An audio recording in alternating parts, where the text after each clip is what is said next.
咋整啊？我这个婆婆脑回路太清晰了，让人完全捕捉不了。他们一家人最爱吃的中国美食就是饺子，但是我真是不爱在家折腾，我就直接领他们去吃的自助饺子，52块钱一个人，随便吃。我们就去了。温蒂一听饺子随便吃，那去的路上就老开心了。结果到了就懵了，这熟的饺子吧，它能看出来，绿的是素的，白的是肉的，但是生饺子呢，它都有面粉裹着，你看不出来。那饺子前边倒是写了里边是啥馅儿，但他们又不认字儿。然后这饺子呢，你还不能瞎拿，吃不了的罚钱，2块钱一个。所以就非常考验他们能否短时间内精准的找到好吃的饺子，吃回本。他们就都来问我，向我求救。那我看着那素材都往脸上扑，我怎么可能帮忙呢？我说你们就自己品，一定可以找到诀窍。他们开饺子盲盒品了半个小时，最终品明白了。尼寇发现带这个肉字儿的都好吃，但是温蒂他又发现了一个现象，就是任何带着这个3字儿的饺子比带肉字儿的更好吃。我还没听懂，我过去一看，发现他说的这个玄机其实就是各种3鲜馅的。所以温蒂推断3也是肉，肉也是3，在汉语中应该是指比肉还香的肉叫3。然后我妈今天给我们打视频，我妈就客气一下，说自己要去市场了，问他们都爱吃啥备着。温蒂根本听不懂客气，自己点上菜了，告我妈我不喜欢蔬菜，我喜欢各种3，我不挑3。我喜欢猪3、牛3、羊3。你喜欢什么3？我妈说牛膻、羊膻、猪不膻，但是再膻也不如你们膻，也不如你们膻。温蒂也很无辜，不是他问我想吃什么吗？他怎么又不开心了呢？温蒂不但不理解我妈为啥不高兴，她还老主动出击往枪眼上撞，我根本都拦不住。她让我明白了一个道理，再快的救护车也救不了找死的人，也救不了找死的人。到俺家的第1天，温蒂就给我妈打电话，因为她给早达买了2件非常漂亮的裙子，就要给我妈炫耀。我妈呢看着还挺开心的，说啊，这俩裙子是真不错，你也算是对隔代人大方。我也是，我舍不得给自己买新衣服，但给孩子买可以。我就跟温蒂翻译了，没想到温蒂说这是我在2手店买的，我从来没有给孩子们买过新衣服，$82件，我都没敢翻译，人家自己比划。我妈好像都快听明白了，温蒂还不罢休，拿过来她从加拿大给我妈买的大礼，要给我妈看，是一只玻璃鱼。我知道那个它也是2手的，所以我必须得给温蒂保命啊。我说温蒂那啥，气氛都到这儿了，你就说这是你特意准备的老国货高姿疯狂多肽套盒，润而不油，一抹吸收，也适合爱吃甜食爱熬夜的温蒂一家，红红火火送礼不出错。挂了电话，温蒂问我发现了你的妈妈的确是不太喜欢我，那我想求你告诉我，是从什么时候开始，是从哪件事让我给她留下了不好的印象呢？我觉得温蒂她一直不懂，她也挺委屈，我还不如就给她解释一下吧。我说这个吧是从很久以前了，但是都已经过去了。当初呢就是因为彩礼这个事儿，我妈这个年龄呢，她的思维就是这样的，她很重视彩礼，彩礼对她来说呢意味的东西有很多，所以她希望你也重视。温蒂说啊，我理解了，我也重视的，但是你不是叫彩玲吗？ But I thought your name was Tylene, not Tylee, not Tylee.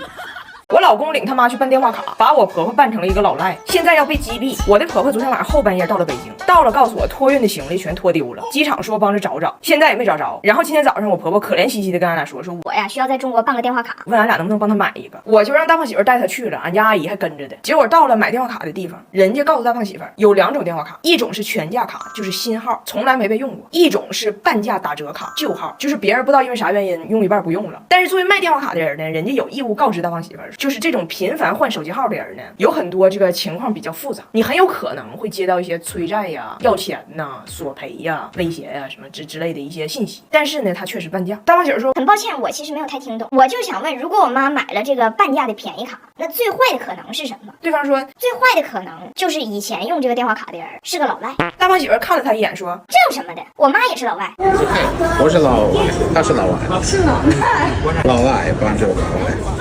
俺家阿姨也不会几句英文，就在努力的跟温蒂解释。老赖 no good， 你虽然想省点钱，但是你真的愿意被人当成老赖吗？结果人温蒂I don't know， 我喜欢这个名字 Lolai， kind of 听起来像 Laura。毫无疑问，我当然要买那个半价的便宜的卡。俺家阿姨也没有办法，最后买了个老赖号给温蒂插上。大胖媳妇回家之后，我给她解释了，她明白了，但她看他妈有点害怕那样，她觉得有意思，她还逗他妈。她告诉他妈，完了，咱俩当时都没听懂，犯了个错误，玩大了。这边的规矩就是就按卡找人，卡在谁手里谁就得还钱，看看你手里多少现金，要不然他们要真做出什么过激行为了，那我也帮不了你。温蒂真是开始越来越害怕了，手机又来短信了，偷摸给我看。我一看短信，其实就是流量包，没啥。大胖媳妇在旁边装他看懂了，告诉他妈，妈呀！对方说不许动，已有狙击手在对面楼顶瞄准你，你不转账到这个账户，计时180秒，计时结束他就开枪。温蒂虽然嘴硬说他根本不怕，但其实脸色已经完全变了。我就寻思，你说温蒂还说要来中国帮我带孩子呢，这第1天给自己带成老赖了，明天还要领孩子出去玩。他身体是不错，但这么折腾我也怕他腰酸背痛，所以给他准备了 BKT 护腰坐姿仪，坐上感觉有双大手托着腰，有个很好的支撑，采用人体工学设计，怎么动腰都能贴合身体曲线，让腰特别舒服，久坐不累，小巧轻便，哪儿都能用。接下来这1个下午，好几个诈骗电话骚扰信息，有人连着给温蒂打电话。打电话，温迪也听不懂我接的，温迪还好奇他说什么？我说对方问你是不是刚刚卖了车的赵艳辉，温迪说你告诉他，我只是一个普普通通的老赖。 I'm just a lao lai. I'm just a lao lai. Oh, a camera can talk.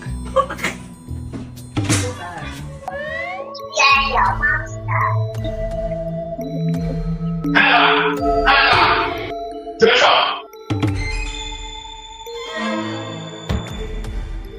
老赖，老赖。我要疯了，这外国人和我们旅游的文化差异太大了，旅个游给我折腾完了。我们来到了美丽的桂林，就是20元人民币上面美景的原址漓江。上船开始，这导游吧，每隔一会儿就会拿个大喇叭跟我们说：“大家请注意，右手边叫大象吸水，左手边叫骏马回眸。又过一会儿说，咱们现在右前方就是中外闻名的望夫石。他们呢听不懂就极度好奇，就一直问我。导游说啥？导游说啥？我说导游说问你这个石头它像一个什么？温迪说它像一个石头，一个石头。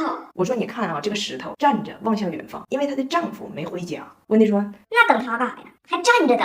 他不回来，应该也是在外头喝酒呢。我要是这石头，我早把门反锁了。这石头应该叫再见爱人，再见爱人。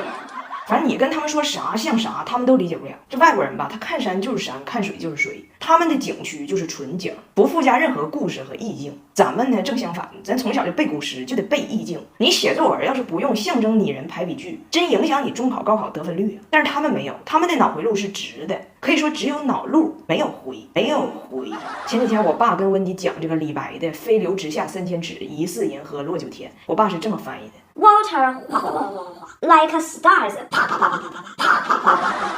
温迪说：“哦，我的上帝呀、星星都干碎了！李白这是一部灾难片吗？灾难片。”他们虽然不理解异境文化，但是呢还贼好奇，就一直问你问题。我不回答就问我爸，我爸解释了一天每个石头像啥。温迪最后说：“你要是硬逼我说，我最多能承认的像块姜，像块姜。”晚上10点回民宿，还拉着我爸要去天台游泳，游到半夜还得我出来喊所有人现在都回屋刷牙睡下去。我以前是2孩子的妈，温迪他们仨一来，我觉得我是6个孩子的妈。而且我发现老大温迪最不好带，给我爸整的体力不支，第2天说自己身体抱恙。我去他屋一看，老头啥事没有，喝啤酒呢，就是不想出去被折磨了。我说爸，你休想让我承担这一切，我跟你一样，我可没有他们的体格子。所以最近我在尝试这个奥家宝金萃鱼油，1粒就有1.28克的欧米伽3，超浓缩含量高，还添加了维生素 E， 每天1粒，10项全能守护，很方便，给我这种又得工作又得带孩子，身兼数职下疲惫不堪的中年人打造。后来大胖媳妇来广西找我们了，我跟她说，我说我爸还有导游就费尽心思跟他们解释这些石头像啥，你妈和你妹妹们完全不懂。大胖媳妇就找他妈谈话去了，说你们这样吧，有点折人家面子，你们配合一下，人家说像啥，你们就先说像，完事再自己琢磨。这下好，第2天温迪他们跟我们去溶洞，又是一个凭想象力的地方。温迪他们谨遵教诲，一直在捧场。他们带着一个导游耳机，能说英文，告诉他们哪个石头像啥，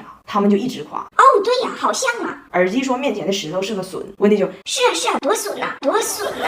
但是吧，他们那个耳机有点问题，它慢半拍是错位的。耳机说面前的是一个孔雀，温迪说：“哎呀，真的好像孔雀呀，太生动了。”其实他们面前的呢是金猴回首，孔雀还没到呢。我说温迪啊，捧场捧得好，但是捧早了。这个是金猴回首 ，Monkey look back。温迪说：“啊，等丈夫猴呢，我懂，旺夫猴，旺夫猴。”